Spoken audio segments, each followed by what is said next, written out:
Well, Grand Rising, Elizabeth. Grand Rising. Grand Rising. I'm really saying that too because the sun has risen today, and normally is a great day, but it's a sunny day today. So I'm saying Grand Rising to you all. My name is Sister Deitra. I have some team members, Sister Ebony, but she is in a training this week, so she won't be here, but I did reach out to her. She's having fun. Mm-hmm. And then we have Sister Jacqueline. She's also my team member. And I want you to keep her in your prayers because she's going through a little issue with COVID and everything. So just send nice thoughts out for her. But this is a health and wellness show. And today is December 12th, 2023. This date is really special because my ex-husband's sister's birthday is today. But I will always remember that date because my oldest son, was born on the 15th. Mm-hmm. And my sister-in-law really wanted him to be born on her birthday. So, but he didn't make it, but that day. Mm-hmm. But December 12th stands out to me. So I will be reaching out to her today. Mm-hmm. Yeah, so I'm glad everybody showed up early and on time. Let's see. I'm going to do an oracle reading now. And this is for Stacy. You might be new to this kind of reading, but it's from our African Goddess Rising Oracle. We read just different cards that tell about different things. So, and today the card is Yasiji. Can you see that? Yes. Okay, good. And who is Yasiji? Yasiji is the goddess of living out loud. I'll say that again. Yasiji is living out loud. All right, now, she is from the Dogon Mali tribe. She is of the Griot temple, and she is of the water element. Yasiji has a reputation of being a free-spirited party goddess. For the Dogon people of Mali, she was the very first Yasinye. The Yasinyes are women empowered to participate in the mask dances. So she would, if you saw the card, she gave some different mask dances she was doing. I don't know if you could see it. It's kind of hard sometimes. So it's different versions of her at the bottom with masks on. Sometimes it's hard to make out what's going on, but okay. Her guidance is express yourself. You have something to say. Share your voice and magic. Express your you-ness. The embodiment is the way you express yourself won't make everyone happy. That's okay. You are not meant to. Living out loud and self-expression look different for everyone. For outgoing extroverts, self-expression may mean dancing on tables and screaming your points of view. Introverts may speak out in other ways and save the louder parts of their personalities for loved ones.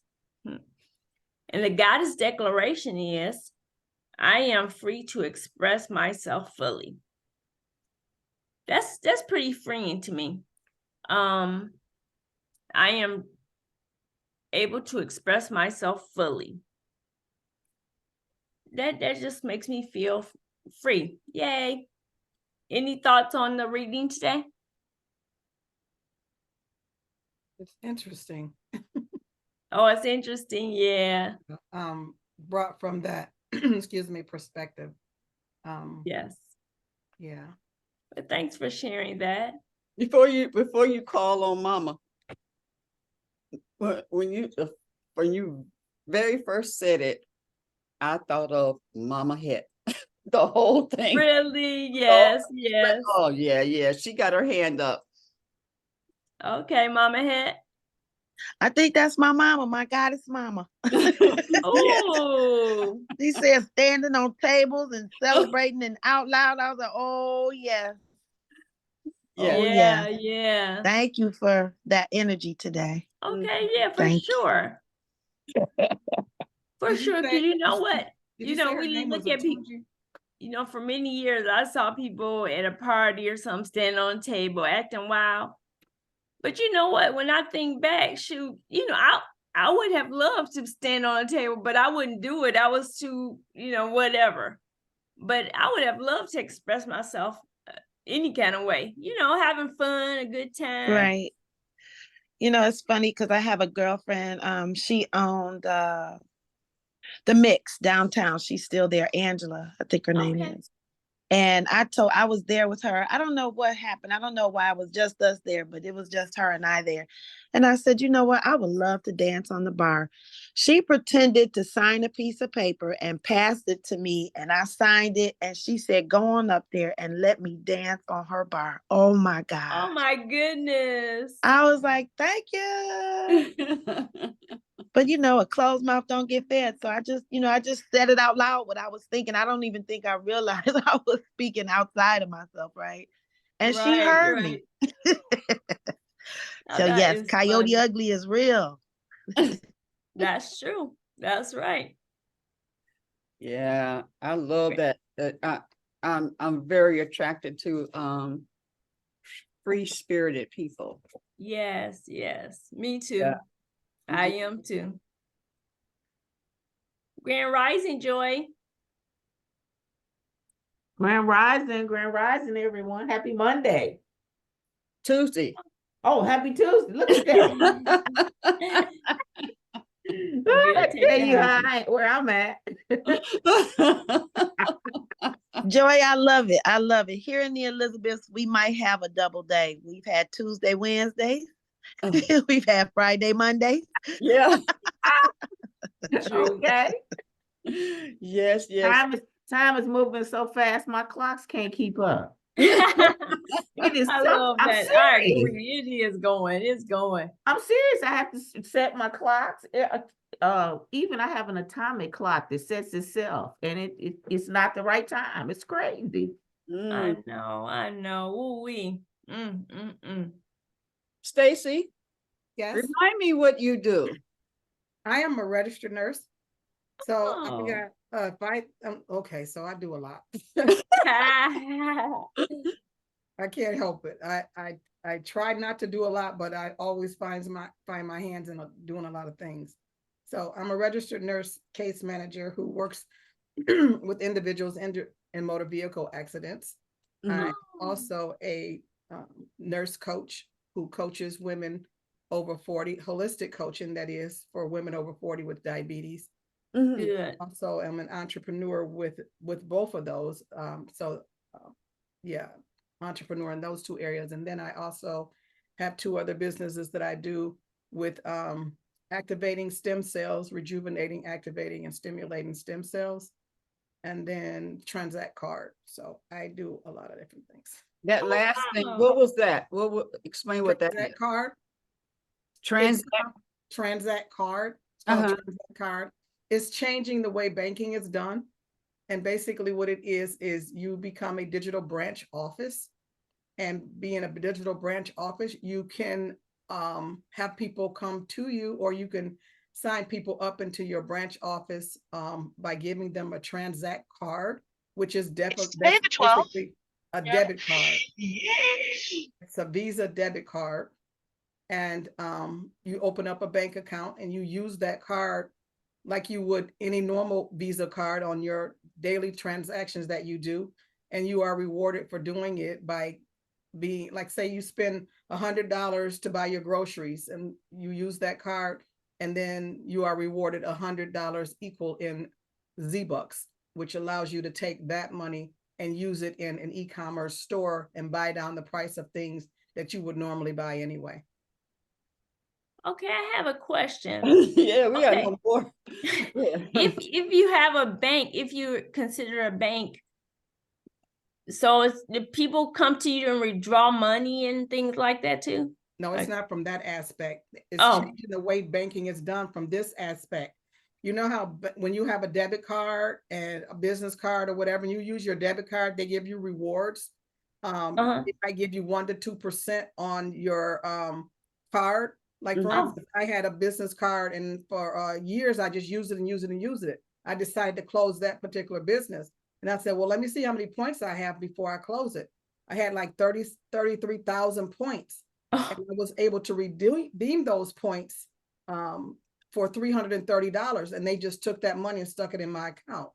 So banks Wow. normally do this stuff anyway. However, people are not aware how much money banks actually make from us when we use our debit cards. So we're changing the way banking is done from the aspect of the banks not benefiting as much as we as individuals will benefit. So this changes how we benefit. We actually benefit a lot more by giving us dollar for dollar for the money that we spend instead of the 1 or 2% that the banks offer us. Okay, thank you for sharing that.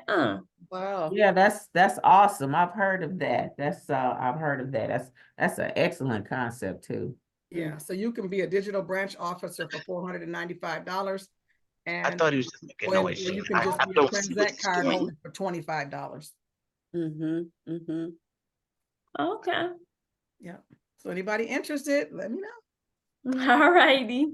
I'd definitely like to know more about that. We can have you, I need to get your number, and I'd like you to come on and explain that a little bit more, maybe on Friday if you're available, but we'll talk. Okay. Okay, all right, good deal, good deal. Let's see. I'm gonna talk about that video, Queen, if you have it prepped up or whatever, but I'm gonna do a lead in for it. Or do you Not ready yet. Let me get it. Okay, no, I'm not ready either. I'm gonna talk a little bit. Okay. Okay, so we're gonna see a video that's let me see. I'm trying to think about what do I need to share with you all in regards to the background. Well, the video is called The Blueprint for God Power. Let's see about let me see who is in this. Billy Carson. I don't know if you've heard of him, but he's been around for a while. I actually purchased his book. Woke does not mean broke.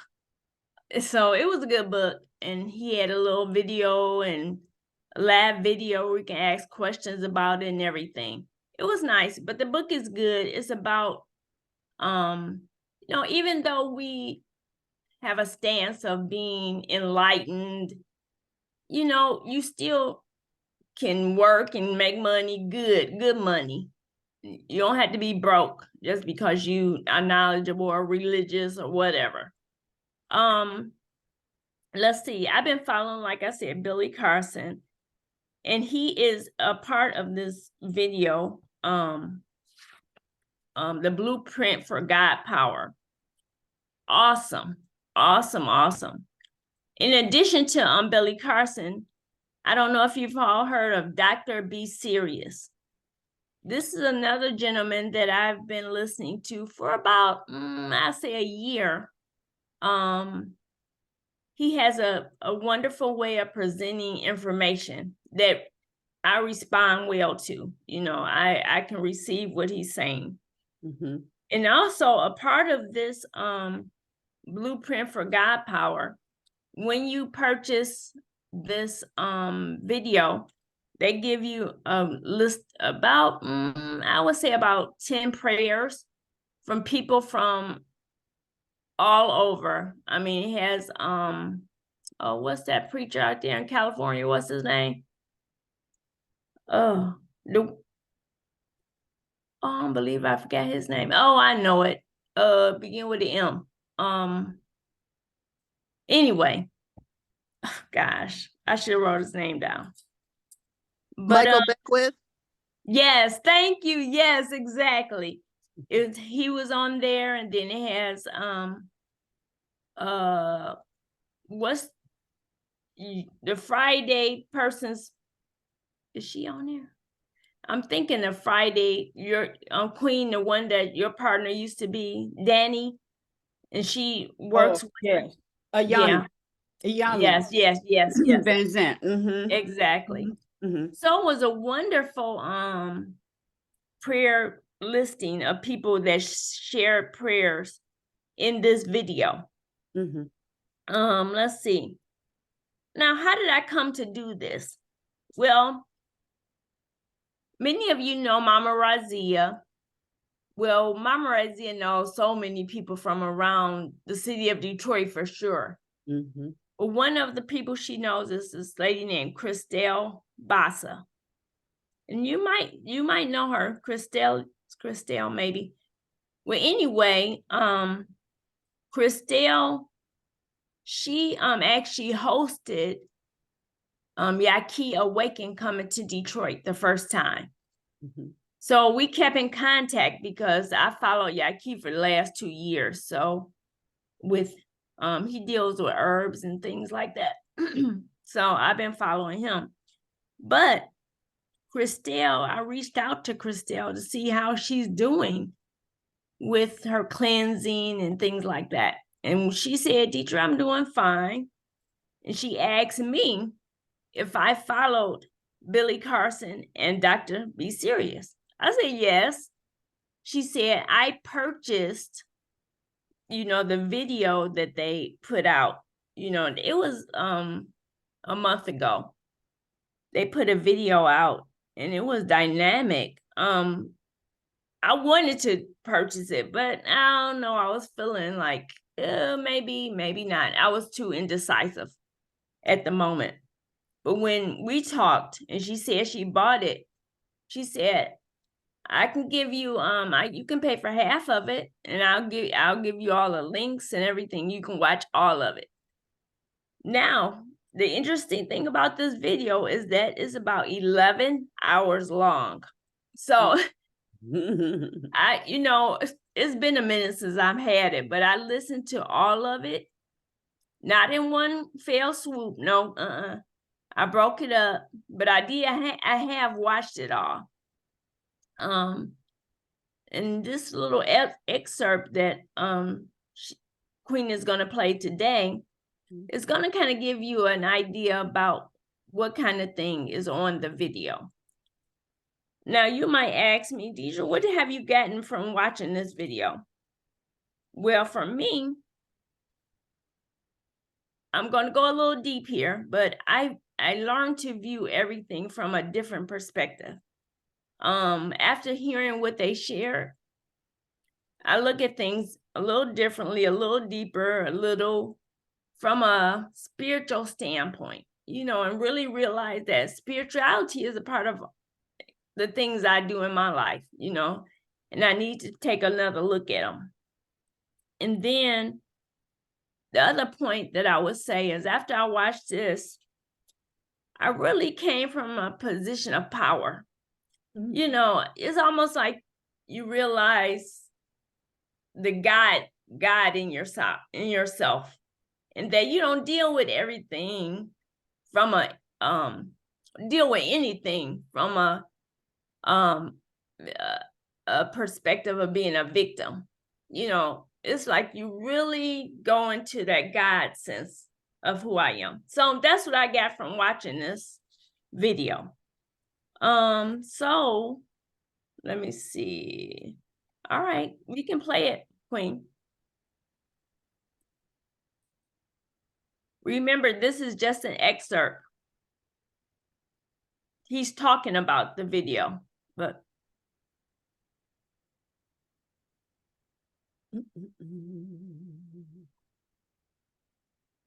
All right, family. Got a quick show for y'all tonight.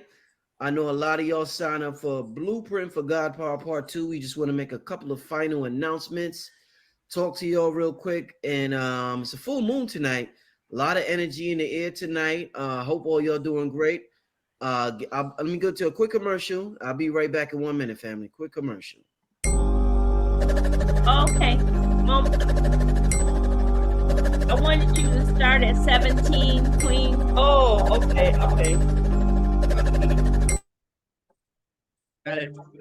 Good. Started out with nothing. Now I got a whole lot of something breaking through the roof. When they walk away, they put the blood in. When they do a money ritual, all of a sudden money started. Let me get past this.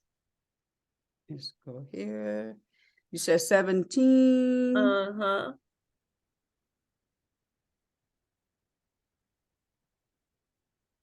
We're gonna stop at 27. Okay. Then has to go. And thank you to everybody who bought tickets. I can't thank.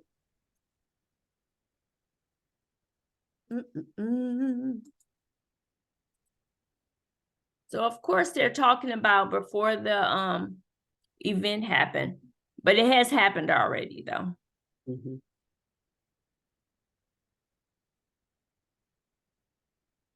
Thank y'all enough. I'm excited. When I did the 7 prayers, I wanted everybody to enjoy it. So many people are saying that they're crying, letting out, releasing trauma. And for us to do an event and you're releasing trauma, I mean, wow, that's successful already. To be able to pull that off. Let me share this with y'all. Billy, Dr. B, check this out. Check this out, y'all. This is a farm. No, really, this is a farm. So is this, and this. Inside these containers, hundreds of pounds of leafy green goodness are being grown every week, all year. Rain, snow, or shine. Where are all these farms going? Everywhere. At Freight Farms, we're on a mission to move farms, not food. Because flying lettuce across the globe to arrive at your plate looking like... There's something called the dark night of the soul. So I'm just going to read this brief little paragraph right here. Then I want to ask you something. The dark night of the soul is a stage in personal development when a person undergoes a difficult and significant transition to a deeper perception of life and their place in it. This enhanced awareness is accompanied by a painful shedding of previous conceptual frameworks, such as an identity, relationship, career, habit, or belief system that previously allowed them to construct meaning in their life. This is very important that we touch on this, gentlemen. I think Dr. B, this might be similar to what Dr. B recently went through, but there's a stage every time we go to a new frequency or a new level, there's something about life where it just fights back. And for a lot of people, gentlemen, people give up at this point. So there's going to be a lot of people pump Blueprint for God Part 2. Yeah, this is the God year. Yeah, 2024. Yeah. They're going to be pumped. They're going to feel like Superman and Superwoman. And they're going to get on a high frequency. And something might happen in their life to knock them back down. So they feel. And some people will give up. Some people feel discouraged. Some people will take 3 years to recover, a year to recover. Just giving everybody a heads up. What happens when you tap into a high frequency? The universe may throw a test at you. The universe may test you. Can you please expound on that? So if it happens to anybody in this Blueprint for God Pod workshop, they can be ready for this and they won't fall for that trick. Please talk to them. Oh yeah. Well, man, this what you just read is so powerful because it kind of really summarizes what I've been saying for years. When you're born, you're given a name, a race, and a religion, and then you spend the rest of your life defending a false identity because most people don't even know who they are. They have no idea who they are, right? Like Bob Proctor said, who are you? And he said, well, and the guy gives his name. Well, that's your name, but who truly are you? The person couldn't answer. The guy couldn't answer him because people don't know who they are. This Blueprint for God Power Part 2 is all about finding out who you truly are. And when you discover who you are underneath the veil, beyond the name, beyond the skin color, beyond the religious beliefs, beyond the epigenetic code that's been programmed into your body for 15 to 20 generations, beyond all of that, when you really discover that your true essence is a higher divine being that's already eternal, that is already divine, that is already forgiven, that is already everything, everywhere, at all times, omnipresent and omnipotent. When you discover that you are a fractal of that level of energy, and that's the source that you're pulling from, you will then realize the true power that's already inside of you. And so what I like to teach with these types of workshops and classes, and you hit it on the head, Brother Rich, the fact that things are going to come your way and try to blindside you, speed bumps in the road, everything else you can think of. Sometimes the universe might backslap you like a pimp. Bow. Like a pimp. And you're like, man, I just got pimp slapped. Woo. I'm doing everything I'm supposed to be doing. I'm doing everything right. Why did I just get pimp slapped? Why are these bumps in the road? Why this blind side just come from out of nowhere and hit me? It's because the universe is testing to see how bad do you really want it. There's going to be this planet is a proving ground, and there's going to be tests that's going to come along the way to figure out how much do you really want this? How much do you really believe? Is this a superficial belief in the power, the God power inside of you? Or is this a time, is this a fad you're going through? Or is this something that you really deeply now truthfully believe and understand and discern and now want to operate in full time? You see?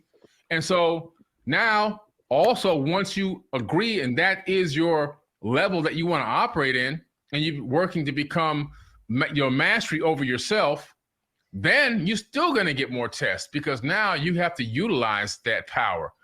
It's just like a guy going to the gym, right? I go to the gym. If I don't go to the gym for 2-3 months, my muscles start to atrophy. I go back in the gym. Damn, I'm not throwing up the 95-pound dumbbells no more on the incline. I got to start back at like 50s again, right? So it's the same thing in the spiritual realm.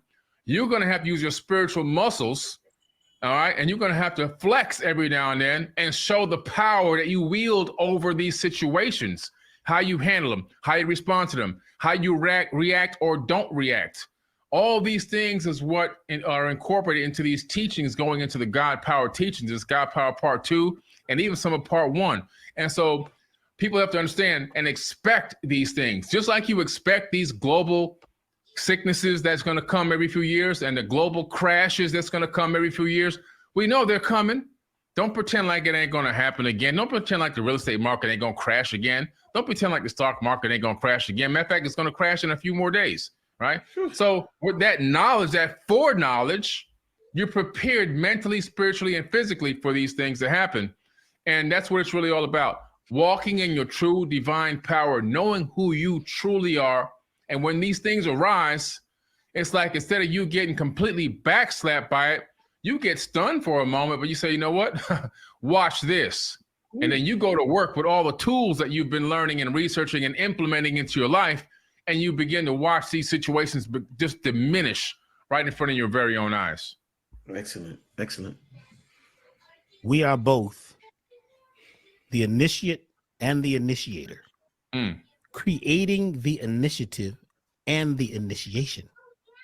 We are becoming masters, initiating ourselves for better or worse. When you're tested over and over through trial and tribulation, this is how the diamond goes from oil to coal to becoming a diamond. It's through pressure. See, now with apps and everything, folks want it quickly. They want it easy. They just want to push a button and have their whole book written. You see what I'm saying? Like the book could tell your story, and that's okay if that's what you need to do. But right, even during this workshop, we're being tested. So many things. I mean, how did we know that Eventbrite doesn't have a deal with Apple, and Apple doesn't have an Eventbrite right in the middle? This could have gone at the end. I wish we found out in the middle. You know how many people have Apple computers or Apple phones? So folks are still like, oh, I tried it, didn't work, because a lot of people used to giving up. I tried it, it didn't work. We're always three feet from gold. But you got to keep digging. You can't throw the pickaxe down, because now your friends that have been sitting around eating salami sandwiches watching you, they go pick up that pickaxe and boom, they got the gold. It's theirs. We have to push past the pain, the illusions. We have to push past this whole idea of war. The war that's happening is in ourselves. It's our old selves and our new selves. That's what's going on. It's the world wars are happening inside of us, and we're having our visions. We're having this is our version of Earth. This is what we're seeing, but we're changing it all the time, and we're tomorrow. It's actually tonight, because this is happening. I don't even know if I'm going to sleep. I don't know how, because I got to mix 3 songs, and usually it takes me 3 days to mix 1 song, and I've got to do this in hours. So, and I still haven't finished all my slides, because the couple slides blew my mind. I broke down crying when I saw what I'd written, because this is it's big. It's bigger than all of us, and it's not about me. It's about becoming we. You know, we got to become we again, become teams, bring back the tribe, and that's the only thing that's going to help us. It's not, fittest of the, what is it for? What is it? Survival of the fittest. Survival of the fittest. That's not what it is. It's survival of the tribes. It's the pulling together, the Harambe, coming together in oneness. And I'm glad that we're doing this. Everybody who's involved, everybody who's signing up, everybody who's joining, we're all coming together. And this is the only thing that we can possibly do to change what is happening. And we have to be that change together. Yeah. Thank you. Hey, Billy, I know you got to go, brother. Me and Doc is going to answer a few more questions. We all got to get ready for the show tomorrow. But Billy, man, it's a pleasure. I'm going to see you tomorrow, my brother. Oh, yeah. See y'all tomorrow. I'll be ready. It's going to be an amazing day. Make sure y'all get those tickets ASAP, because you don't want to miss the Blueprint for God Power Part 2. Peace, my brother. Peace. All right, let's answer a few more questions, Dr. B. No, stay over there. Let's answer a few more questions, Dr. B, because I got to get to these tracks also. You haven't finished your tracks either? No, I didn't finish either. I'm still waiting for Rod Hayes' vocals, actually. I didn't even get Rod Hayes' vocals yet. But let me... Okay, Queen, I think this is the end of... Unless y'all want to listen to the question and answer, I don't know. Thank you. Thank you, Queen. Did I take it down? Yes, you did. Okay. That was good. Okay, good. Yeah, that was just a little snippet. Is that is that found on on YouTube, or just through your the set that you purchased? Just through the set that I purchased. Yeah, because what happened with that was that I knew it cost money. I knew it was over $100 to get that video. So when I talked to Christelle, I talked to her. I said, you know what? I would love to have a showing. You know, we can show everybody this video. And she was like, you know, Deitra, that would be nice. But because she paid for it, so she saw it and everything. But she said, I don't feel much up to doing that. I said, well, I do. I don't know why I feel some kind of way about sharing this, you know. And she said, you know what, if you pay me half the cost of this, I'll send everything to you. So she did. I paid her. And so I have it. So that's why I was sharing with Joy, you know, she go ahead and email me. I can get her email address and send her everything. So yeah, I'd love to hear. I just started watching what's that, Carson. Oh, Billy Carson. Yeah, I played his when he talks about prayer. Yes. I played that. That was on YouTube, but so I or wherever it was, but I found it. And that was powerful. And then I started watching some of his other stuff, you know. The other gentleman, I may have seen him through passing, but I don't really know. Okay, Dr. B Serious, yeah. Matter of fact, Carson was on that show. Yeah. So it might have been some piece of, you know, when he was on that show at that particular time. But yeah. And then, numerology. He's really Carson. Oh yeah, he really broke that down about the numerology and such. numbers. He's really into numbers. Yes, exactly. Yeah. Mm-hmm. Oh, good point, Mama had. You want to read? You know what? I want to make it clear that what Queen showed was not the paid content. That was just a video off of YouTube that anyone can look at.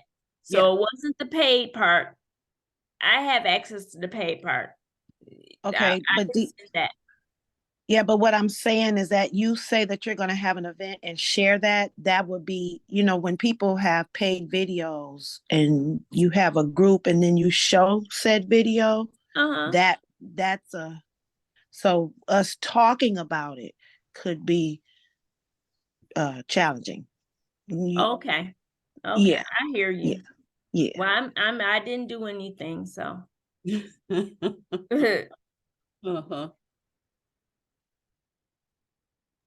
How can we purchase it? You can actually go to that title. Actually, no, Forbidden Knowledge. The number 4, BIDDENKNOWLEDGE.com. And that's Billy Carson's website. Yeah. And you can purchase it from his website. Mm-hmm.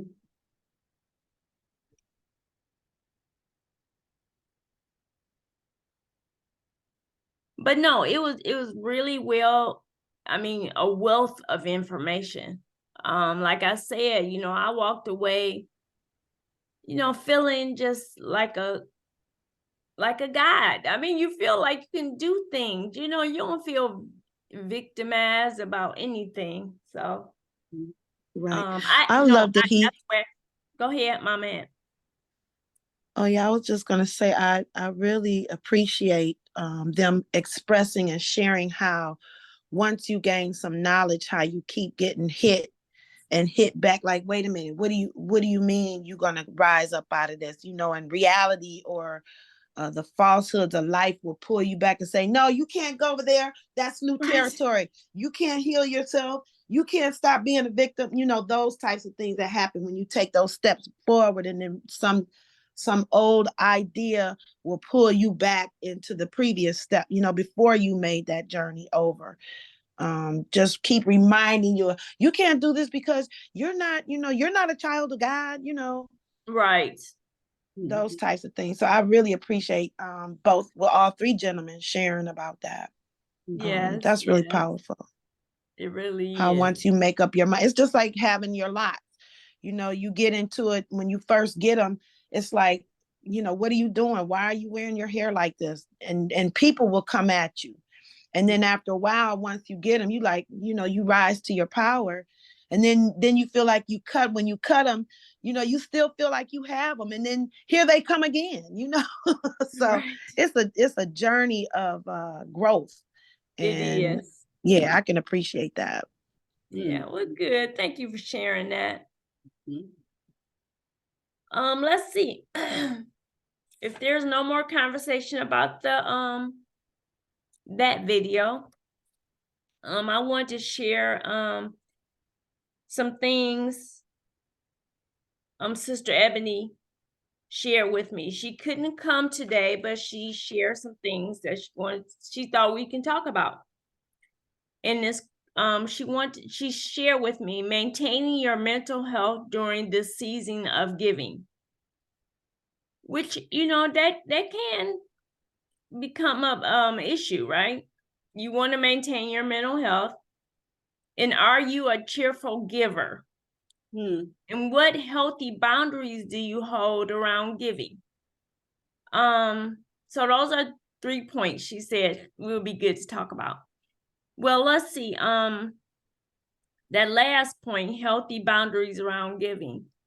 It was interesting. I would say about 20 years ago. Wow, it makes me feel like I'm old. I'm older than I think I am. But anyway, about 20 years ago, I wanted to buy gifts for everybody in my family. Everybody. That was overwhelming. I remember after doing that, I got sick. I said, okay, next year I'm not going to do that. I got to pick a certain section of my family to do, not everybody. But it was nice giving though. It was fun because they didn't expect it. So it was fun when I came up to the house or wherever with gifts, and that just felt good. But that whole process of making sure I have everybody, yeah, right. Then when you don't have somebody, I mean, you forgot somebody. I'm like, oh my goodness, I didn't get them a gift. But I did have a little extra stuff, maybe some socks or some gloves or something I can give them. But that was a boundary. I had to set boundaries with that. It was too much. Yeah. Yeah. And it can be a lot, Deitra, when you do all of that. And as you watch them, especially if you're in a group and you watch them in no appreciation. And, right. Or, I know. Off the side, like you don't know what I went through to do I this. know. All right. Making sure you was on the list. Bought me pink. I don't wear pink. Ooh, I know. Yeah, I know. Right. Those boundaries. Yeah. Yeah. So are you a cheerful giver? Anyone here?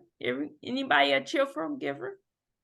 I'm a cheerful giver, but I've learned in the past that I had to set boundaries because I was too cheerful. Right. To the point where people were asking me for money all the time. Yeah. So instead of me doing it free willy as a gift to people started looking at me as a bank account. Isn't that something? I started loaning people money and they didn't give it back. And then people started stealing money. And so it was a domino effect that I learned that I had to turn it around because I started enabling people, making them not work for their own money, spend their money on whatever they want to spend it on and think that they can come to me to get out of the mess that they put themselves into. So I had to create boundaries, and it really caused some really hurtful things that happened in my life. And when it happened, I was torn to pieces about it because somebody stole a large amount of money from me and I had to face it. And so I had to make a decision on how I was going to handle it. And the only way that I could handle that was to totally forgive everybody that owed me money and tell them, you don't have to pay me back. I forgive you. And from that point on, everybody that owed me, I was freed from them because I knew that they could never come back to me and ask me for any more money. Okay. It helped me set those boundaries. So whenever they started asking me again, like if I got a text or whatever, I wouldn't even respond to the text. I would act like it didn't even come in because I was saying, okay, I pay this telephone bill, it's mine. I choose to answer it. I choose to respond when I want to, and I don't have to respond to stuff that is going to cause me to get emotional about saying no. There you go. So I had to set those boundaries, and I love giving, and I'm not going to stop that what happened to me from giving freely because I don't look for benefits in giving, but it's just attached to it automatically. And when God gives you a gift of giving, you can't help but do it. And in return, God just blesses you for it. Yes. Mama Het. I just wanted to ask Stacy, was that experience part of helping you decide to do that other banking, because now you can get them to get those cards? I'll tell everybody needs to get a card in my branch, and and I mean, what inspired you to go? I mean, did that inspire you to did that help you in your decision to become that e-bank or that you mentioned earlier? Actually, no. Okay. I'm an entrepreneur at heart. And so Okay. if any opportunity come to me and I feel like I could you know, that intrigues me, or I want to get into it and I can benefit from, I get into it. But Right. on the flip side of it, I did offer the card to the people who owed me money. You know, because I wanted to help them, because you know, I was thinking like, Right. wow, you know, if they get this card, you know, they're gonna buy groceries anyway, they're gonna put gas in the car anyway, and they could benefit from being able to spend their money in an e-commerce store and pay less for, Yes. you know, things that they would normally, you know, buy anyway. Yeah, it from that part, yeah, but from Okay. jump, no. Okay. Awesome.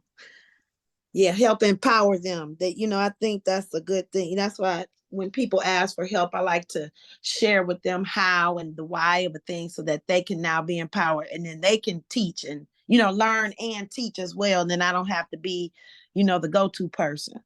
That's how I like to do it. Thank you so much. Okay, Mama Evelyn. Hi, Stacy. Can I borrow some money? No, I'm kidding. No, but would you please put your information? We have a WhatsApp, because I would just like to discuss with you your, you say your diabetes counseling. I need to just discuss it with someone, and because I don't think I'm I'm not doing well. I'm doing okay, but I want to do much better. So, and I need somebody to, like, you know, kick me in the butt and make me. You want my telephone number? You can also join my group on Facebook. It's called Holistic Health for Women Over 40 with Diabetes. But I can put it in where's the chat room? Okay, I'm driving, so I can't write it down. No worries. But but we do have WhatsApp, and okay, I'll put it in WhatsApp. I have WhatsApp. I just need to join the group. Yeah. Right. You send me an invitation to join the group. Stacy, put your number, and I'll grab your number from the chat. And I'm trying to find the chat here. Oh, here it go. But I wanted to also, were you complete, Evelyn? Yes, I am. Thank you. I wanted to comment on Mama Het. That's what, you know, when I came to Detroit and my family I started braiding hair, and my family started coming to Detroit from California, from Omaha, Nebraska, from Gary, Indiana. They all migrated to work with me. And when I started opening the shop and all that kind of stuff, and they were, you know, like needing money or whatever. And I just told them, you know what?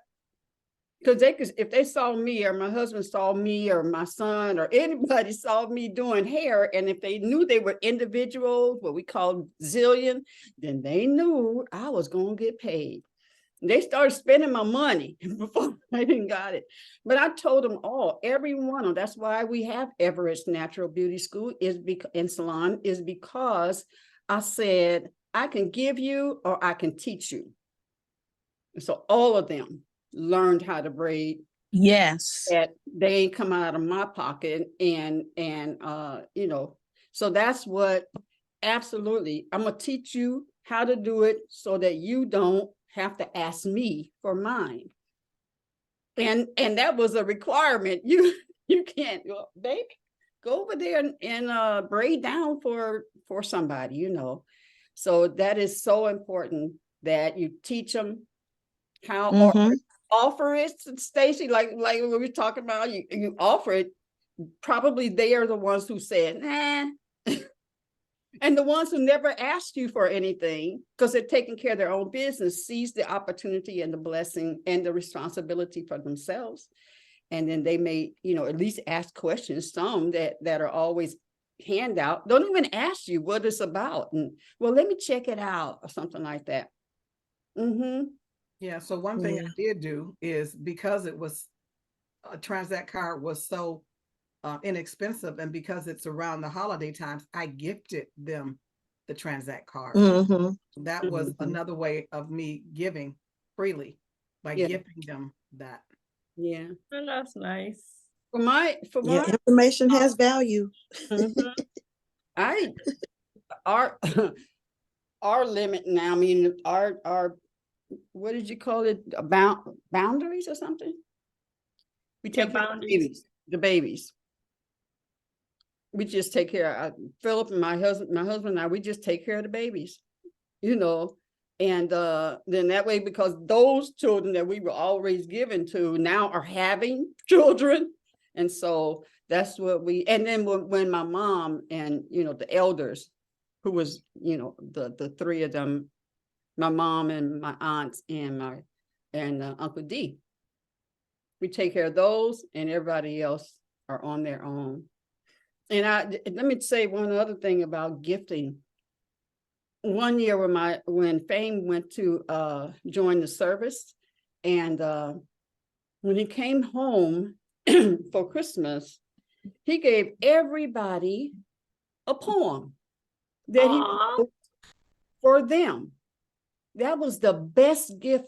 All of them was like, they were just, you know, because he was talking about to them, because he did it for each. He didn't do one and then give everybody one. Each one, it was personal to them. And it was like about 10 or something. He was really, yeah, it wasn't not expensive. It didn't cost him nothing but time and from his heart. So everything is not about the big one that got the fur coat. Right. Something just intimate and touching them. Yes. Yeah, I'm thinking about when I was little, how my brother and I had a whole Christmas tree. We both had a chair piece, and then my sister came, and so we got one or two gifts, and my sister had the whole couch full of gifts. And then as we got older, family gets bigger. My mom says, okay, I'm only getting the grandchildren things. And then we went to pick a name. Right. But when you have to move or wash clothes and whatnot, you think to yourself, what else do I need? And what do you get someone that has everything? I remember one year I bought my mother, my grandmother, and my two moms, because my mother-in-law, I brought them the book, the joy, the spiritual joy, those different joy books. I think one of the sisters that visited us was one of the chicken soup, the joy of chicken soup for the soul. Chicken soup of the soul. Yeah, she was on our show. You definitely had her on the show. And I remember I gave them three that book. And one of the gifters that I gifted said, you got us all the same thing? I think at that point I was like, you know what? I don't need to do this anymore.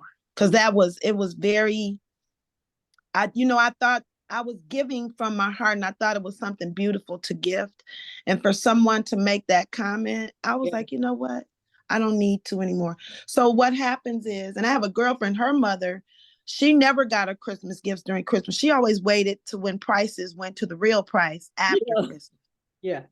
And so I thought, when you love someone and you care about people, you give them exactly, you'll know exactly what to get them and share with them. And it might not be during this moment. It may be during a different time, so that's how I move in the world now, so, yeah. Well, great. Yeah, that's great. We're growing. Next. Right. What was one of the other questions that she okay, the other question was before you say that. Say it again. Before you say what the other one, what Mama Het was talking about, how somebody can just mess it up for everybody. That ungrateful spirit comes in, nobody else says something, everybody accepts the gift, and then this one knucklehead says something that causes the giver to change their whole method. Everybody else is cool with it, and then one person can come in and just blow it, blow the stuff, and we got to change it, right. So, then to those who do that.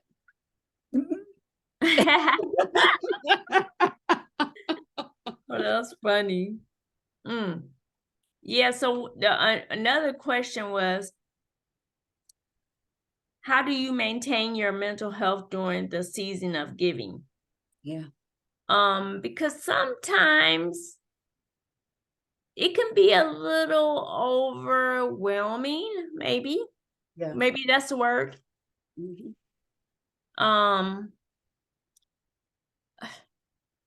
Yeah. Does anyone else have anything shared about this time of year? Yeah, I just want to say, especially having had to release people. I'll say Yes. whatever way that is, that then holidays are really, really, really trying. Yeah. Yeah. Because people come with a lot of stuff sometimes when you have a group of people, family members. Sometimes they can come with their issues. Instead of keeping it at the door, letting it stay there. They want to bring it in and get confirmation or whatever. The ego is something. It is something. So the question was, how do you deal with this? What was the question again? Okay. How do you maintain your mental health during the season of giving? So how do you stay uplifted, even around people that are coming with their stuff, How do you gently tell them, we're not talking about that today, whatever? I'm just saying. Well, I know I have a fixed mindset around giving, especially around this time of year, because people are looking for stuff. They're looking for you to give them something. And you have givers and you have takers. And so people will take from you whenever they can. So what I do mentally for myself is, and what I've done over the last, I would say 20 years plus, is I don't buy into Christmas. I get, like I adopted 3 grandchildren, and we don't celebrate Christmas, but we do get what we need when the go on after Christmas. So they have made it through it. And it started when my children were younger. And I had Christmas tree up, I had all the decorations, I had the house decorated on the inside and outside, and they wouldn't do anything that I said do. And I said, if you guys don't do what I say do, then I'm going to, take all this stuff down and we're not going to have a Christmas. And that's what I was playing. And then from the experience of buying a whole lot of stuff for children at Christmas, and they play with it and they look at it, and then 10 minutes later, they don't want to see it anymore, or 2 days That's true. they throw it away or lose all the parts and pieces. And it was just a waste of money. And so I just look at Christmas as a good time to give. But however, what it has done is it caused people to be more stressed out during Christmas and go to debt and feel overwhelmed after Christmas of how they're going to get their whole year back after spending money they really didn't have. Right. So I deal with it mentally by not buying into the whole concept, because basically it's a marketing tactic that they get you to go out and spend money to enhance the economy. And I'm not doing it. And plus I told my children when they were younger, when I was giving them stuff, Santa Claus is not going to get any credit for anything that I do. So that's right. Younger, earlier in their life, that there's no such thing as Santa Claus. And so I'm your Santa Claus. All right. Okay. That's what I told my children early on. I told them, I didn't even say I'm your Santa Claus. I'm like, I didn't tell them nothing, but it's no Santa. I told them it wasn't a Santa Claus. So right. Not the way they thought about it. But. So yeah, I free myself from it by not even going into it. But I'm not saying that I never will buy anybody anything at Christmas. Like sometimes we'll have some parties and we'll do a little gift exchange. Right, exactly. We'll play a little game and who the gifts will go around, and then when they say stop, then you're stuck with the gift that you're stuck with, and nobody has to know who bought what or whatever. It's just the gift that you're stuck with because we played a game. So I like doing stuff like that, so nobody was like, what's that? Right. Exactly. Right. You know, one thing I'm going to do this holiday season, we're going to New Jersey. And so I thought about it. I said, what can we do that's a little different? So I thought about Kwanzaa. And it's about 7 of us gonna be together. So I'm thinking each of us can get a day, you know, one of the Kwanzaa days that we can talk about it and then, you know, state it and talk about it. And we can do actually a gift for each of us, you know, a handmade gift. You know, it could be a poem, just like you said, Queen, like your, was it your brother or your son? Yeah. So that would be so beautiful to share a poem about the people in my group, in the family gathering. But that might be a nice way to have a nice event together. So that's what I'm going to do when I go to New Jersey for the holiday. And guess what, Queen? I'm going to see Jackie Jones. She's in New Jersey. Yeah, right. Yes, we're gonna hook up, get together, and hang out for a minute. I'm gonna be there about a week. Nice. Awesome. Yeah. So I'm just wishing everybody a stress-free holiday season. I mean, really. Go ahead, babe. I'm sorry. I'm finished.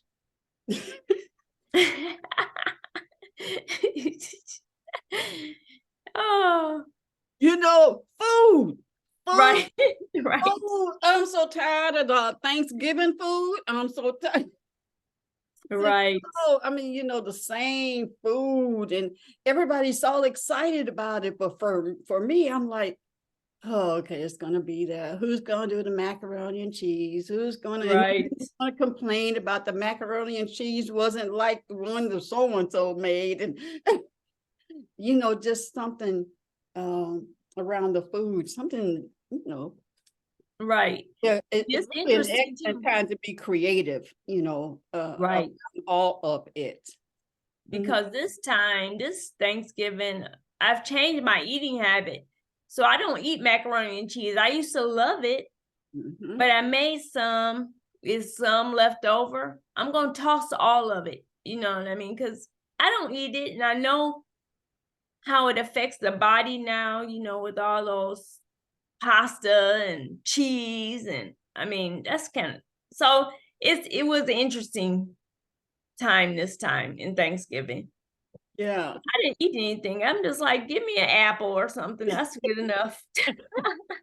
I remember my aunt and my mom when I started going into the more holistic, and well, I wasn't even at holistic. I was at I'm a become a vegetarian, right? Okay. And my mom and my aunt and them, they said, well, what's wrong with, why are you not eating? You know, because they always think you better than. Right. That's where they come from. She said, so my mama and them, I don't know which Edie or mama, she said, you've been eating it all this time. We've been eating it all this time. Why can't you eat it? And I said, well, look at your body. It's falling apart. I know, right? Oh, wow. Diabetes, sugar, you know, all that stuff. Look at it. And yeah. That's right. A lot of sugar. My mom chilled out, but Aunt Edie, that big old ham is going to come in. Right. I loved ham. That was my favorite meal, you know, meat. It was ham. But once I learned what it did, you know, that was the power in all that get understanding. Yes. Good that I just had to look at that big old juicy slab of ham and walk away. That's right. Yep. That's exactly what the guys were talking about in the video. When you get on the path and here come, what you doing? Why? Right. What's wrong with what's wrong with you? Right. You can't do better. What they were talking about. right. So I just have a question for the room. Are you all sitting back and thinking of all of the things that have happened, or are you involved at work? Because you all are quiet. Like, are you all thinking about what's happened and how things have, transpired dealing with Christmas? Because one of my biggest pet peeves is that we will spend money that, not even money. We will use charge cards for Christmas and, blow it out. And you spend the rest of your life paying for those things on that card because you still adding and interest and adding and adding and adding. And my mother used to tell me, you know these holidays come around. You got 364 days to prepare for any holiday, birthday or whatever. That was my mother's thing. But yeah, look how much. And then we're talked about with 3/5 of a person. And too bad we don't only have to pay 3/5 of a bill. If they're going to treat us like that, let's be smart about it. But when it comes time for Christmas, we spend the most money of our, we are the less paid. I'm just going by what the said has, what it's been said. We're the less paid. We're treated unfairly here and there. But baby, for Christmas, we top dollar. They looking for our money. And Right. Stacey, I agree with you. That's when I say I do not participate. And then the beauty of it is that sometimes people say, hey, one of my moms would take me, let's go shopping. And I'm in the stores and I'm looking around and I'm like, I don't want nothing in here because I have a friend that makes everything in this store. Right. So there's where I go. I'm going to go to my friends and support their businesses because there is nothing in them all. I mean, with African clothes, it's one size. You'll be all right when you first get there and after you eat. You understand what I'm saying? Right. That's I'm true. done. Thank you. No, thank you. That is something to think about. And you know what's interesting to me is that I have a closet full of clothes. I don't want another shirt. I don't want another pair of pants. I don't want another jacket. I don't want it. I got enough.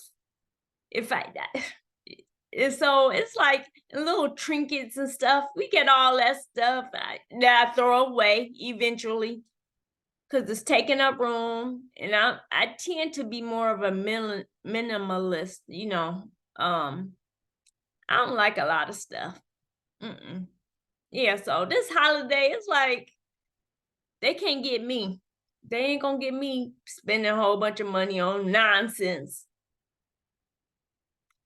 So when I even buy gifts, if I buy a gift, I want it to be something that you want and would truly use. So I try to pay attention to the people around me to make sure I know what you're looking for, So when you get it, you're excited. Appreciative. Yeah, there you go. That's right. Mm-hmm. How about an oil change, a gas card, a There you massage go. certificate, a hairdo, a Stacy card, a Evelyn earring, a session with Reverend Armani. That would be a beauty. I don't know if she does that, but that would be, nice? You know what I'm saying? You know what I'm saying? Right. Yes, I do. Perfect. Yes. I might need give me an oil change. I know that's right. Some tires. Yeah, I know last year I got my sister-in-law and my mother-in-law a massage for Christmas. Nice. Yeah, so that was nice. They both enjoyed it. Yeah. Yeah. The third one? What was the third one? I think she had three points. Oh, okay. Let me find it. The third one was, are you a cheerful giver? Oh, okay. That was one. And then, do you have boundaries around giving? Oh, okay. Yeah. All right.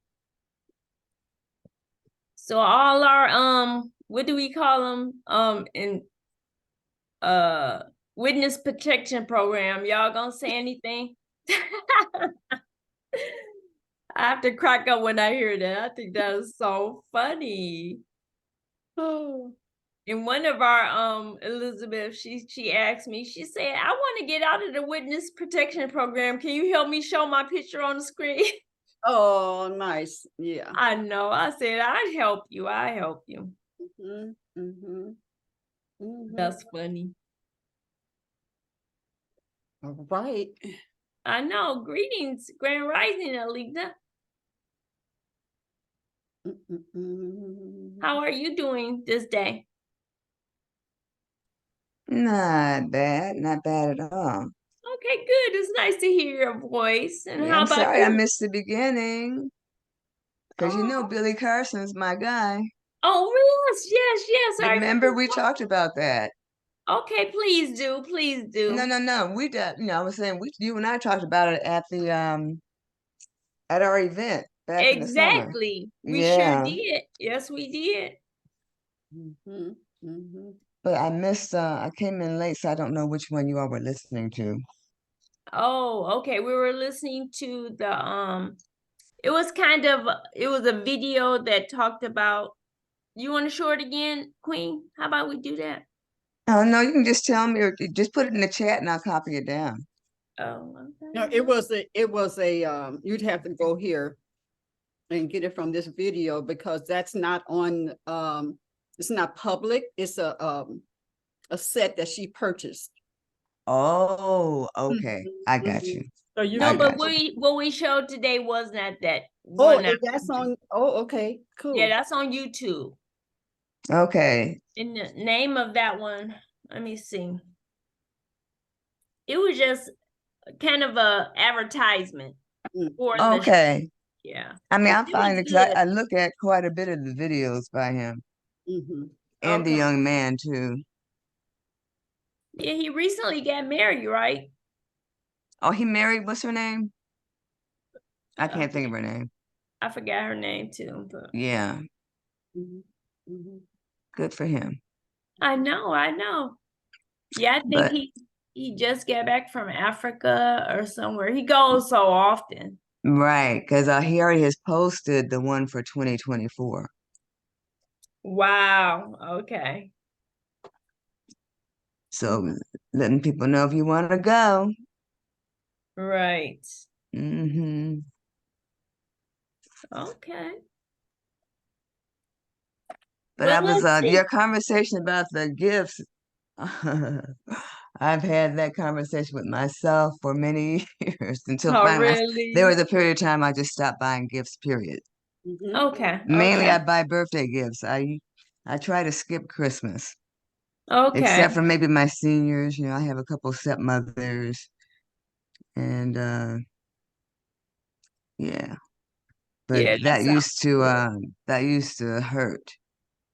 Yeah. Especially if you're the only one deciding, well, I'm not celebrating Christmas. My mother was like, okay, you can do that if you want to, but I expect a gift every year. And that's your thing, cool. Yeah, some people are really tied to it, Yeah. Speaking of traditions, I want to suggest a new tradition around birthdays. That okay, so I'm born, everybody gives me a gift. Yay. Happy birthday, Sheila. Happy birthday. But who went through the birth? Mama. I think the child especially should gift the mother and the father. Okay, he can get something, but the mother, she did the work. And so the honoring or even expecting a gift from your mom, your birth, that was the greatest gift she could ever have given you, whether she wanted to or not. Yeah, Queen, on that same line, I thought the same, in the same vein. I think it's a cultural tradition that you gift your mother and father on your birthday. That's what that's, to me, that's the greatest celebration. Not, Mama, what you gonna give me? That's when you go through. Right. Right. For me, even when my boys were younger, I looked at their birthday as you're giving a gift to the world. What can you give the world? And just think about what can you give, because you were born, you are, you're a gift. You should, do something to show the world that you were born. So that didn't go over exactly well with my children. I wanted them to do something. They wanted something. I was like, oh Wow. goodness. Oh I my tried. goodness. The auntie or the auntie or the grandma or somebody else or dad, definitely dad should be telling, Oh my goodness. something on your birthday. That has to be taught. That It has to be taught. You're right. That would be a wonderful cultural newness, and that, blessing, and, really thank you. Yes, exactly. I'm sure I stretched my mama out. I had my knee all in her ribs and, elbows and stuff, and anyway, so yeah. That's a good point. All right. It's 9:23. Yeah, you guys are so quiet. Yeah, right. Okay, I'm gonna find something.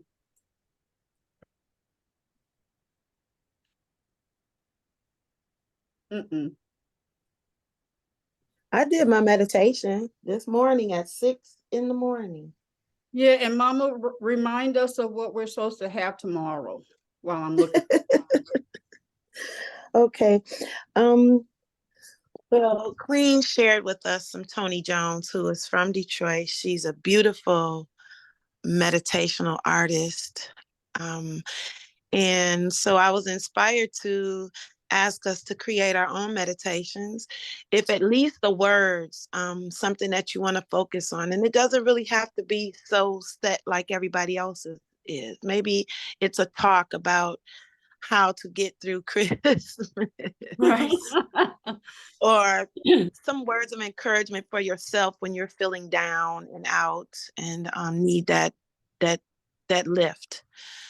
So create a meditation, and then, maybe find some music. Danielle and Queen and Lolly have the ability to assist us with music if you decided that you wanted music behind it, and or find some copyright free so we can stay unbothered by the corporations, to put to that if necessary, or even maybe a background. Some people just have a really beautiful background, but find some words of encouragement for maybe this season, or like I said, when you're feeling you need a little extra push to bump up your energy or whatever. So that's what we're doing for tomorrow.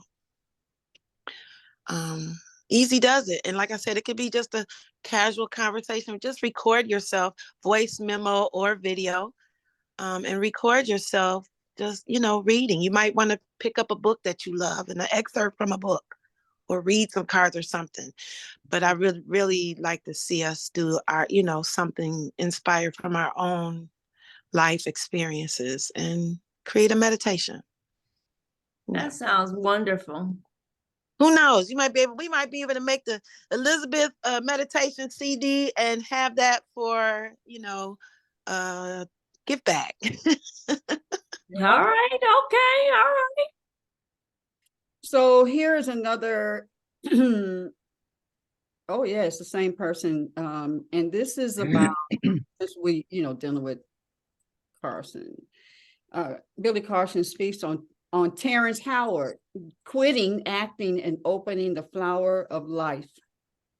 I didn't know Terrence. Well, I've known now for some years that he was that deep in what he. Oh, I never knew. I knew he was a genius. I had heard that he was, on that level of genius. And then I actually saw him speak. So let's enjoy this and see what they're talking about.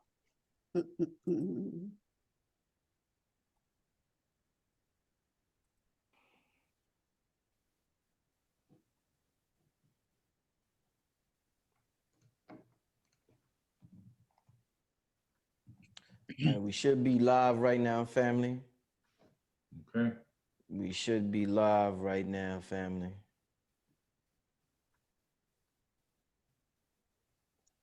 Let me turn this down.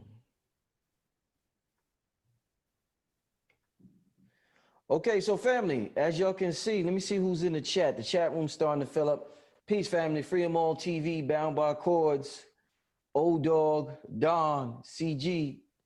All right, I got a quick broadcast for you tonight. It's, promotion because I got something special going on. There's only a few people in the world that I know personally that I could have called to explain something to not only myself, but to my audience. Billy Carson is one of them. Probably him and about 3 other individuals that I know personally. This is special, what he's about to tell us tonight. And, as above, so below, as within, so without. This is dealing with who we are on a micro, macro level or whatever. So first of all, I want to give my brother Billy a shout out. Can never shout out this book too much. Y'all see how I'm reading it. When y'all see the dents in it, Brother Rich start reading it. So one of my favorite books this year. I advise everybody to get it. I was telling y'all about this book last time, but make sure you get it. Anyhow, let's move on to the show. Family, I got Billy Carson coming to NYC November 3rd.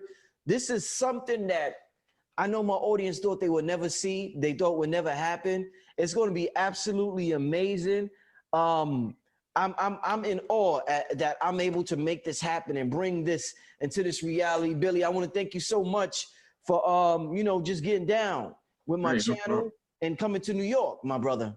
Hey, I'm glad, man. I'm so thankful for the opportunity that you put before me to give me the opportunity to come out there, talk to the people, share some knowledge, share some information, maybe shake some hands, take some pictures, and have some great conversations. Indeed, indeed. This is going down November 3rd, family. Tickets are probably going on sale probably Sunday. Today's the 20th. Sunday the 29th, September 29th. He's the headliner. He's the headliner. He's the marquee. He's gonna do his thing. He's gonna close it out. But I'm gonna have a few people open up for the brother. And I'm getting that together right now, which is why I don't have tickets available right now, because I gotta get the flyer together and everything. But the most important thing is that Billy Carson will be headlining November 3rd in New York City at St. Francis College in Brooklyn, New York. Information will be available extremely soon, family. Stay tuned. This is something our community has never seen before. Don't get it twisted. Don't let nobody lie to you. You better make sure you did, family. We got a great show. What I want to talk to y'all about is that Terrence Howard, he was on the red carpet, and he said, and they asked him probably a regular mundane question about Empire, and is it true he's quitting? And I want to read y'all something he said. And it was extremely profound, metaphysical. It's something that I'm currently studying.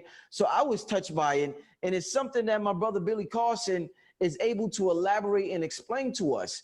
So, and I think it's very important for us to ascend to that next level. Hence why the conference on November 3rd is called the 2020 Ascension Conference. But let me read to you what he said. This is going to be a quick broadcast. I want to read you some of what he said. Then I want to allow our brother Billy Carson to explain what exactly all that means to us, and how does that affect, or how does that have an impact on our everyday living. So like I said, they asked him about quitting Empire and what he's going to do. And to sum it up, he said, I've made some discoveries in my personal life with the science that Pythagoras has been searching for thousands of years. All energy in the universe is expressed in motion. All motion is expressed in waves. All waves are curves. So where does the straight lines come from to make the platonic solids? There are no straight lines. When I took the flower of life and opened it properly, I found a whole new wave conjugation that exposed the in-between spaces. It's the thing that holds us all together. I'm going to prove that gravity is an effect, not the cause. Now, when he said this, I mean, the people, they thought he was nuts. They was like, they tried to pivot back back to acting. And he was like, he said something about acting, about, I forget exactly what he said about acting, but he was kind of downplaying the act, and he really wanted to let the people know what he was talking about with this. But I seen a book, my brother Billy, from Giovanni Melchizedek called The Flower of Life. I never really got a chance to read it, but you talk about the flower of life in your book, The Emerald Tablets. So I said, I got to call my boy Billy so he could talk about it. But talk to me, because from my knowledge, reality is based on platonic solids, the dodecahedron and this one and that one, and that's how we form matter. So if that's an illusion and it's all curved, what's going on, Billy? You got some explaining to do with this one, my brother. Well, you know, I mean, obviously Terrence Howard, he's had an awakening of some sort. So hats off to the brother for that. Because first of all, it takes a lot of courage to even come out in such a mass setting like that, on a big stage, on your own platform, and then say, hey, this is why I'm doing this and this is why I'm stepping back. I think he made even a reference to the fact that, you know, why am I going to perform on stage for tips when I could be tapping into this unlimited source of energy, you know, so to speak, is what he was really trying to say. And he dropped a lot of information in a very short period of time and may not have been able to exactly articulate specifically what everything he said meant, because, you know, you only have a couple of seconds on the camera and on that microphone before they snatch it back. Right. But he was referencing the flower of life, which, if you don't know what that is, you know, anybody out there, it's a sacred geometrical figure. And it really goes back to as above, so below. If you're looking at, for example, just when you start off with the ovum with an egg, that's one sphere.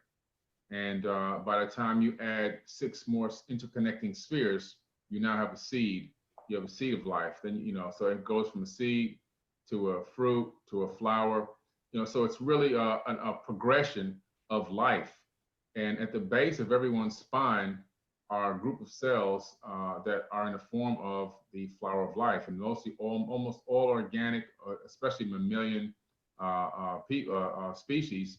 There's this flower of life cellular formation in the base of the spine. It's there from the time you're born and stays there until you die.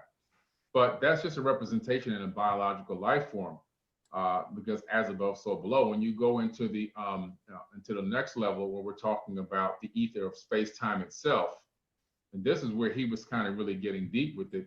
He discovered, when he unwrapped the flower of life, he discovered the energy grid, the grid that binds us all together. There is a grid that we're actually on. And when he's talking about the spheres, there are no straight lines. He's not saying, truly, in my opinion at least, you know, from the short mind stuff that he said, that platonic solids don't exist. Platonic solids are part of the holographic matrix. In this video, which is just over 2 minutes long, I want to show you how to create this. Behind all of that, the only thing that does exist are electromagnetic waves. That's all, and there are no straight lines. So behind the holographic, the fractal quantum holographic universe, behind that, there is nothing but electromagnetic waves, and those waves are propagating and being sent into this realm, into this dimension, carrying energy, frequency, vibration. And when they interact with conscious thought, that's when they collapse things into platonic solids, which then collapse things into what we get as an illusion of solidity, an illusion of locality, an illusion of space and differentiation, an illusion of perception. There's really only one true thing that does exist outside of what we consider to be the third dimension, is consciousness. And so consciousness literally has divided itself into trillions and trillions of entities throughout this entire universe. And the method that it emanates from is through something called a vesica piscis. Now, the vesica piscis is actually part of the flower of life. So where you have the intersecting circles in the flower of life, that is every one of those intersections is a womb. So at every single Planck unit in space-time, which is the smallest amount of distance you can measure, and time you can measure in space-time, all around us, all through us, and everywhere that, you know, that exists, is this flower of life. I mean, everywhere. Now, every single spot where the flower of life is located, there's also the intersections, and those intersections are the vesica piscis. Now, the vesica piscis emanates energy into the third dimension. Out of the vesica piscis is literally a womb, just like when you cut open a lemon, cut open an orange, cut open a grapefruit. Obviously, a human being is born through a womb. life primarily comes through wombs. And this is why even in the biblical text, they reference the matrix. The matrix means the womb. So it's mentioned, I think, 5 or 6 times in the modern day Bible itself, which is copied from more ancient texts. But the name, the Matrix, for the movie didn't come from somebody's brain. They just made it, we'll make it the Matrix. No, the term the Matrix actually comes from the Bible. And what it says is that in order for a man to be born, he must exit the matrix, and that he must come out of the womb. In order for any life forms to form in this third dimension, it must come through the womb. And this energetic grid that's created by this sacred geometrical figure called the flower of life literally connects every single one of us. We are all literally sitting on this grid. It's this invisible grid that we're on. And this is why things like, what's the term I'm looking for here? Quantum entanglement? Quantum entanglement, yeah. This is why thank you, sir. Yeah, this is why quantum entanglement works. It's because we're all in that same energetic grid that is created by this flower of life.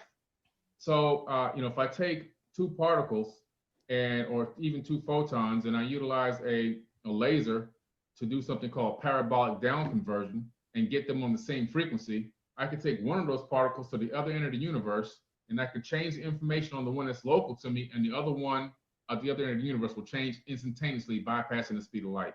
How is that possible? It's because we're on this flower of life matrix grid, and everything literally is connected, and distance is even an illusion.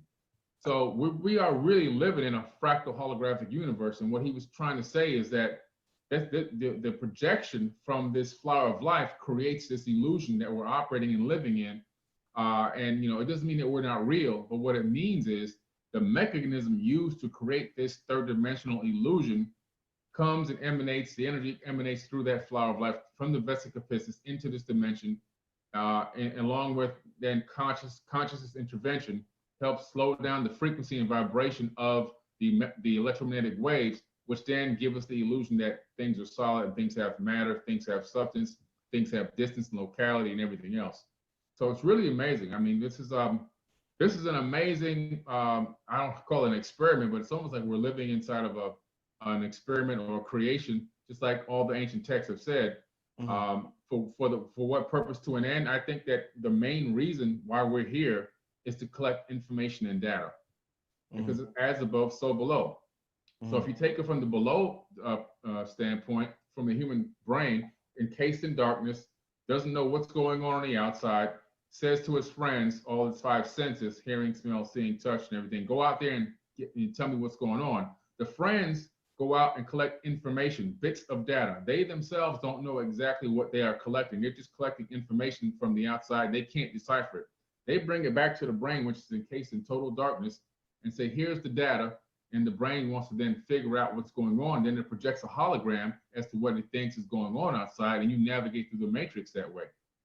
Now, you take it to the larger scale, above, the universe itself is consciousness, okay? And what has it done? It literally has divided itself into trillions of entities, and now we're one of those. We're out here collecting bits of information as we live through our life, as we navigate through this matrix, and we send that data as a stream directly back to source so that it can experience itself subjectively from every different perspective in the third dimension. And all of this, to me, in my personal opinion, is emanating, the energy that comes into this dimension to create all of this is emanating through this flower of life, which are these electromagnetic waves, this dark energy and dark matter, which is not just because it's dark, we gave it the name dark. It's just out of our frequency of vision. It's an actual wave. All electromagnetic waves are all made of light, even if you can't see them. So that's kind of what he was hinting on, man. Some really deep stuff. Wow, man. I guess when you talk about this flower life grid, I guess that's why sometimes we could think about somebody and they'll call us, and the person be like, "Yo, I was just thinking about you," because we're on that grid, so we could feel that energy. Yeah. And another thing about that, I'm glad you brought that up. All information is stored on this grid. It's like a big hard drive. So now, because your DNA sends and receives wireless information, so what happens is, if your DNA is at a specific frequency of data that's on the grid network, this matrix network, it has the capability of downloading it right into your body. This is scientifically proven. This is not even like a mystery or conspiracy. Right. Human bodies download, send and receive information wirelessly into the DNA. Memories have now been discovered to be stored in DNA, not just in the brain, but also in DNA. So if you get an idea about something, oh my God, I got an idea for a great invention. Most likely, you just downloaded that information directly from the grid. That information is already exists. Anything you could think of, any possibility you could think of, any creation you could think of, it's all on the grid already. Is the grid synonymous with Akashic Records? Is that the same thing? Absolutely, Okay. 1000%. Okay. The Akashic Records, also known as the Book of Life in more modern religious text, is real. It's real because it's the grid that stores every single piece of information. Information can never be destroyed; it can only be transformed. Even every single person that's ever lived, all the information that they even passed away and then sent back into the grid, all their information is up there. Everything is in the grid. Every blade of grass, every rock, everything is in the grid. So when you tap into that grid through frequency, you can download information directly from the grid. And some people do have the capability of tapping in, like Edgar Casey and a few others. Indeed. Wow, man. I mean, I can't wait till November 3rd. You know, I can't wait till November 3rd. I want everybody to make sure y'all there if you're in the New York area. If you're not, travel. I might put together a live stream as well for people who can't make it, but you're going to want to be in the building that day. You're definitely going to want to be in the building. You're going to bring some of your books there as well, right? Oh yeah, once you send me the address, I'll go ahead and ship the books directly there so I don't have to take them on the airplane. I guarantee you, there's never going to be enough books you could bring. You're going to sell out every one, brother. I guarantee. But it's going to be amazing, family. But I want to thank the brother. I don't want to keep the brother too long. I just spontaneously called the brother. So he didn't even know I was going to hit him up and ask to do this. And the brother's just so cool. He was like, yo, I'm with it, Rich. I'm going to do one for my Instagram anyway. So I want to thank you just for connecting with the audience. What's going on with the audience right now? Okay, we got about 500 people in here. Okay. Yeah, I want to thank everybody that's in the chat right now. Once again, like I said, this is just real quick. I cannot support this brother enough. I just been in awe with his material. Make sure. Wow.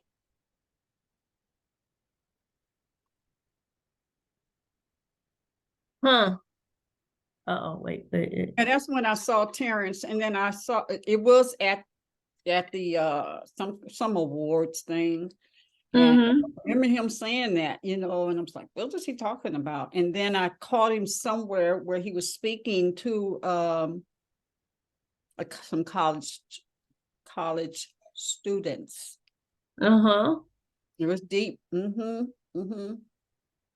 he's cute. Right. Yeah, he's I had heard that he was on a genius level.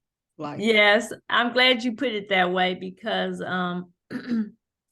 even when I listened to him for 5 hours or whatever, what he shared was very pertinent, but it was deep. I really have to listen to him again, because in order for me to take it all in, he's a little deeper, so.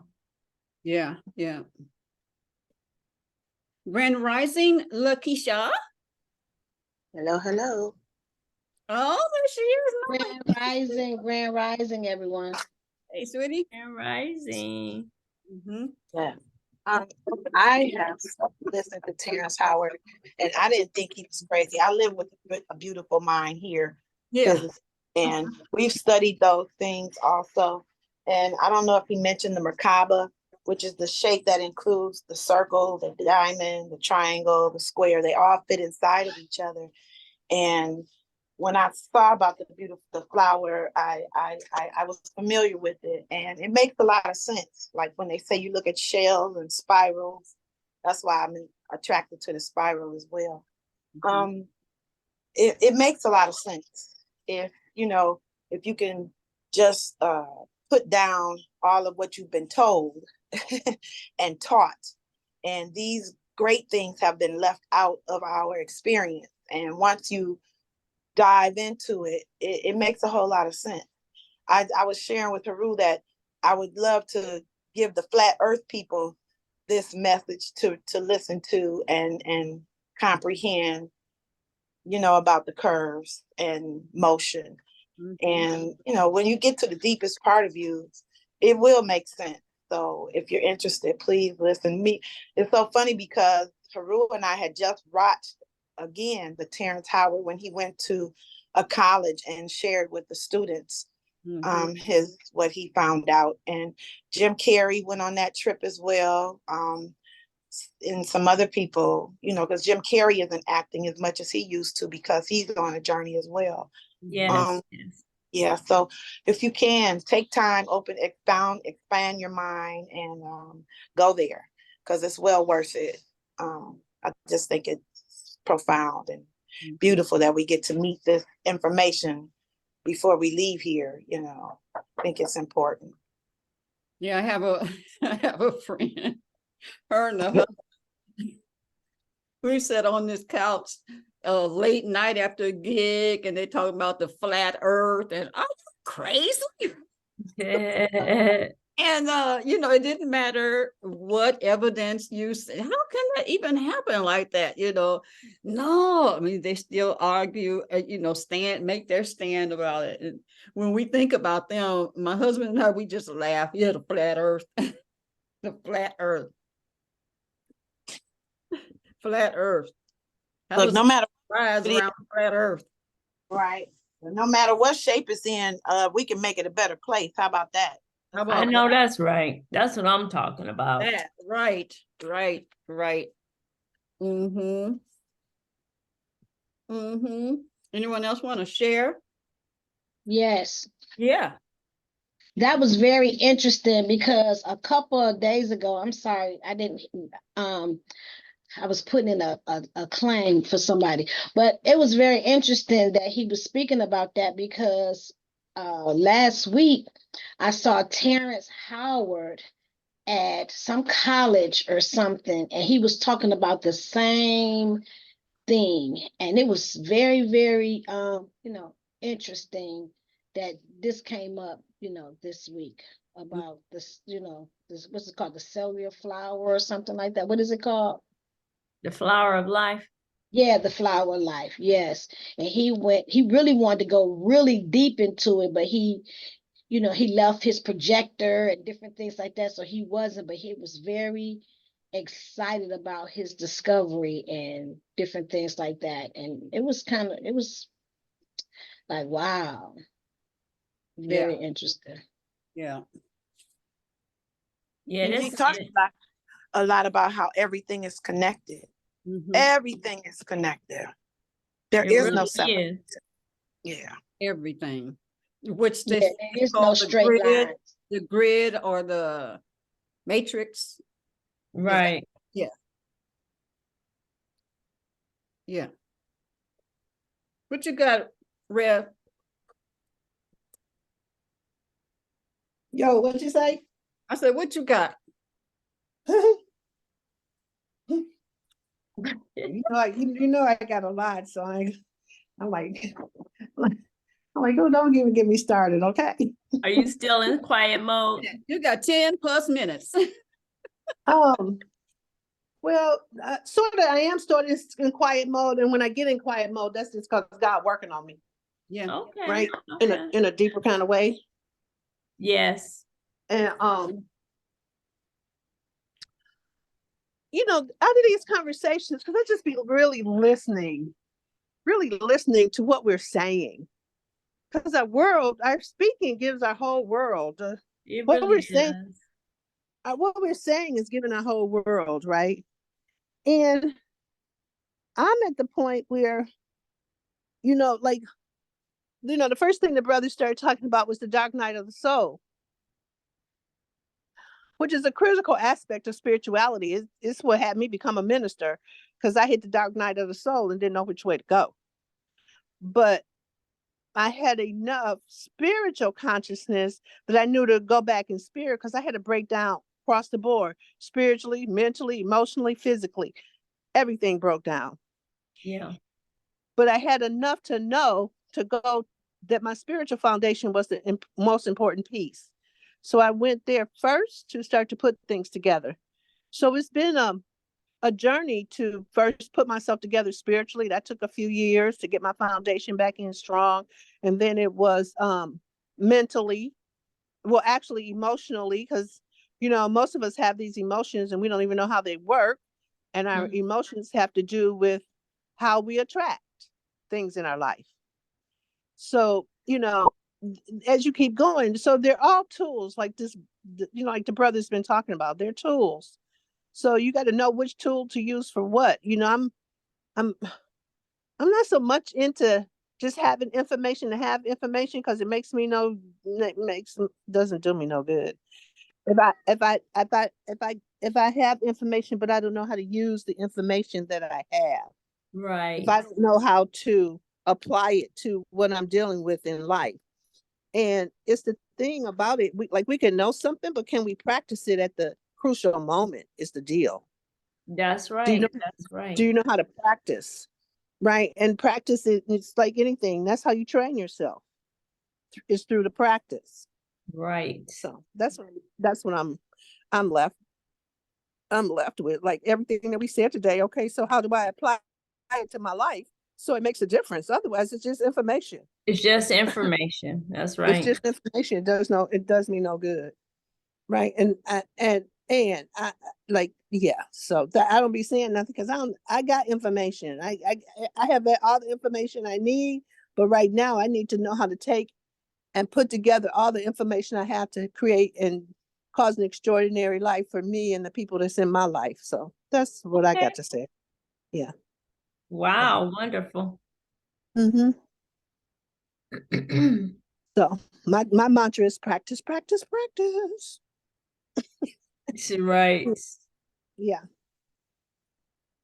So and then you guys talked about, you know, the season and the Christmas season and what it's really all about. And, you know, I really get that giving and, you know, from the Course of Miracles, that giving and receiving are the same. Right. And if who we are as Black women, we're great givers, but we're terrible receivers. We can't even receive a compliment. No, right. Nice dress you got. Oh, this old thing. Exactly. That's right. For sure. You hit that on the head. So we're great givers, but not receivers. But the thing about it is, if giving and receiving are the same, if you can't receive, you're not really giving. So then you have to really examine where you're giving from. Good point. That's so true. I got that in there too. Okay, what else did I hear today? So I heard a lot, right?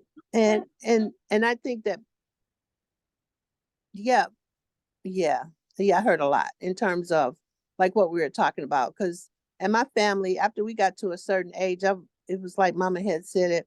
After we got to a certain age, we got the rhythm of the beat. It's like we going shopping after Christmas.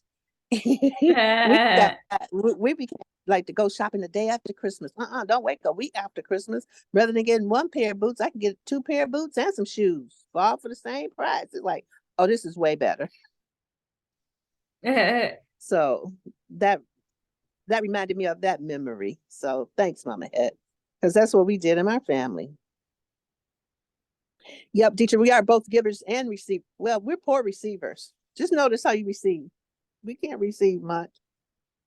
We can't be. We're really not open to receiving. Not really. Just. Yeah, I wonder where that comes from. Is do we don't feel worthy, or you know? Interesting.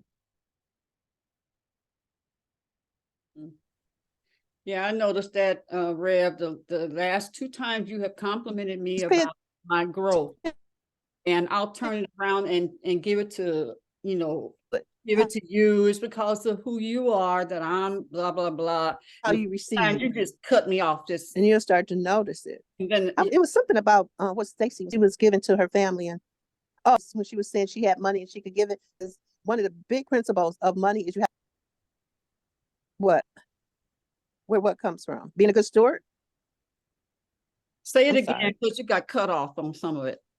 Oh, you have to be a good you have to be a good steward of the money that you do have.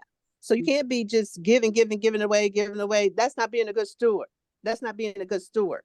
When you just giving, they come to you, oh, you need it, okay, here, oh, you need. That's not being a good steward of your money, right? And then you end up, you don't have what you need for what you need, because you done gave it all, to other people. So it's like being there's something else that goes with that too. Being a good steward and man, I lost the thought, but it's being a good steward of your money, and it's also, oh man, what is it? It's right there. It'll come back to me. But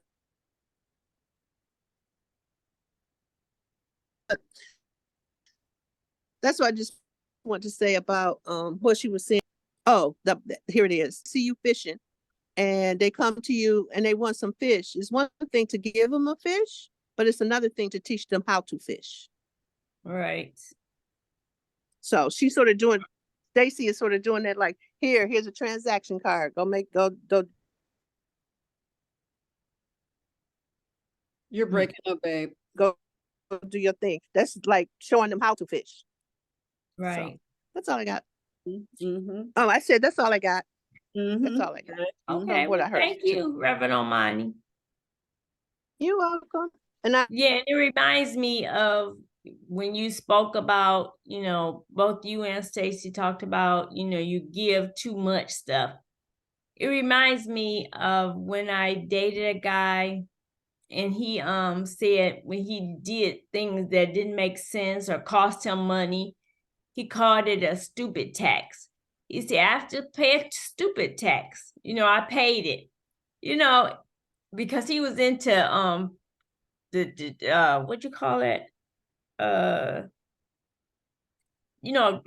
you buy different things with the, I don't believe this can't just, well, anyway, I just want to mention that he, sometimes we pay a stupid tax. We have to, just realize we did something stupid and we just have to pay for it.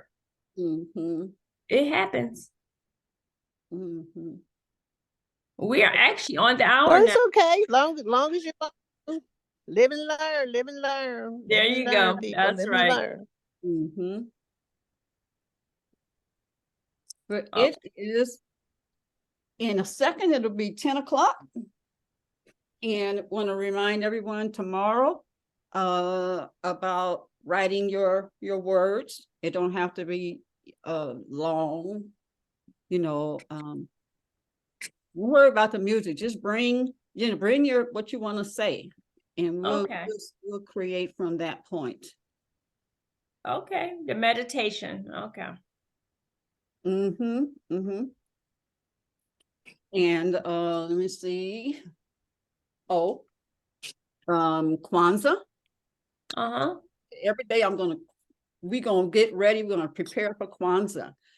Have a guest. Let's prepare. We'll talk about it more. What is that? A calabra?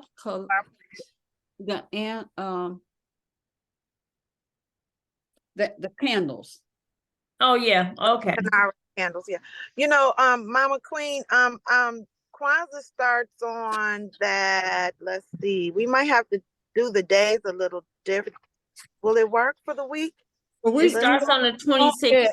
We won't get all of them. It starts on a Tuesday, so maybe we can. I don't know. Maybe just start. Well, that's Christmas. So how are we gonna do that? We'll just take the days that we are active. Okay, because I was gonna say we could just start Monday and then move through the week, and then that'll give us at least 4 days. Or maybe Tuesday can do the 2. I don't know. We'll see how we divvy it up. Yeah. I have to take some of us might have to take a couple days. I mean, 2 on Monday and 2 on Friday. What y'all talking about? Kwanzaa, because it starts on a Tuesday. Yeah. I mean, it starts Monday, but we're, that's Christmas. It starts on the Tuesday. So just to double up and get the days in, so we won't, we'll capture all 7. Yeah. Mm-hmm. Okay, well, I'm ready. And I've been thinking about a couple of people I would like to be my guest on that day. That lines up with the date. The principal, yeah. Yes.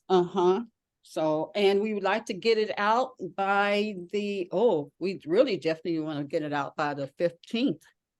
Okay. 3 days. So everybody lock that in and let's start promoting the Kwanzaa that week. Okay. I use my same. We could use our same format from last year or make a new one, either way. We already got that done. You know, our flyers, our Canva flyers. Yeah. All right. Thank you all for coming on this wonderful, beautiful, what a beautiful grand rising. Yeah. And today's a beautiful day. It's a beautiful day out, you all. It is. One second. Yes, it is. Oh, give yourself a big hug. Yay. Big kiss and a big smile. Come on, Red. Loose them lips. Go on, give us a smile, girl. Come on, Red. Come on, Red. I'm waiting on the smile. I'm froze. Like whatever. I'm not gonna do it. I'm not gonna do it. You ain't the boss of me. I'm telling you, my inner child has been loosed, and I ain't stopped. I'm for about a week now. Well, it says it 2024, and now from then on, my life is going to be playful. How about that? I ain't stopping in a year or in a month or whatever. My life. Yeah, remember our card from today. Yes. On the table. Live out loud. Live out loud. Give the whole world a big hug. Yay. And then sprinkle living out loud on everyone. Okay. The goodness, the good stuff. Right.